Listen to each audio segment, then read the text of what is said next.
10 ఏళ్లలో కేసీఆర్ 6,000 ప్రభుత్వ స్కూల్స్ బంద్ చేసి విద్యా వ్యవస్థను నాశనం చేశారని మంత్రి కోమటిరెడ్డి వెంకటరెడ్డి విమర్శించారు.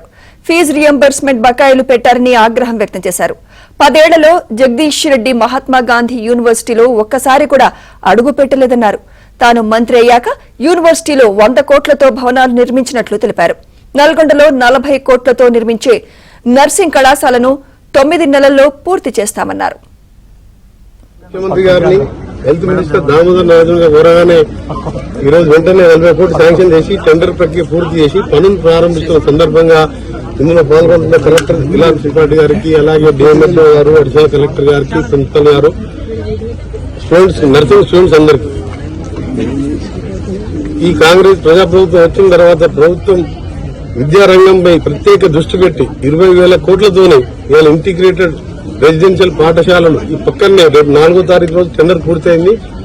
అది అక్కడ పనులు ప్రారంభిస్తున్నాం. అట్లా 119 కాన్స్టిట్యూన్స్ లో స్కూల్స్ కట్టుకుంటూ పక్కా బిల్డింగ్లతో పాటు మంచి ఫెసిలిటీస్ ఇస్తూ నల్గొండ ముఖ్యమంత్రి గారికి ప్రత్యేకంగా నల్గొండ జిల్లా ప్రజల తరఫున మహాత్మాగాంధీ యూనివర్సిటీ నేను 2005లో శాంక్షన్ చేపించి ఉస్మానియా కాకతీయ తర్వాత బెస్ట్ క్యాంపస్ అని మహాత్మా 10 ఏళ్లు కేసీఆర్ గవర్నమెంట్ లో ఇదే జిల్లాకు ఉన్న చెందిన మా హెల్త్ ఎడ్యుకేషన్ మినిస్టర్ గా ఉంటే 5 ఏళ్లు కాలేజీ లోపలికి పోలేదు.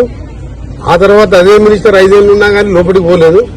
దానికి నేను పోయిన తర్వాత, నేను మినిస్టర్ అయిన తర్వాత తరచు ఇస్తూ దాదాపు 100 కోట్లతో బిల్డింగ్స్ కట్టడం జరిగింది, హాస్టల్స్ కట్టడం జరిగింది. 10 ఏళ్లు ముఖ్యమంత్రి గారు కేసీఆర్ గారు అన్ని మాట్లాడి మొత్తం ప్రభుత్వ స్కూళ్ళని 6,000 స్కూళ్లు బంద్ చేసి విద్యా వ్యవస్థ నాశనం చేసి ఫీజు రియంబర్స్మెంట్ లేకుండా 9,000 కోట్ల బకాయిలు పెడితే మీద ఉన్న 6,000 కోట్ల వడ్డీలు కడుతున్న ఈ కార్యక్రమాన్ని చేస్తున్నాం.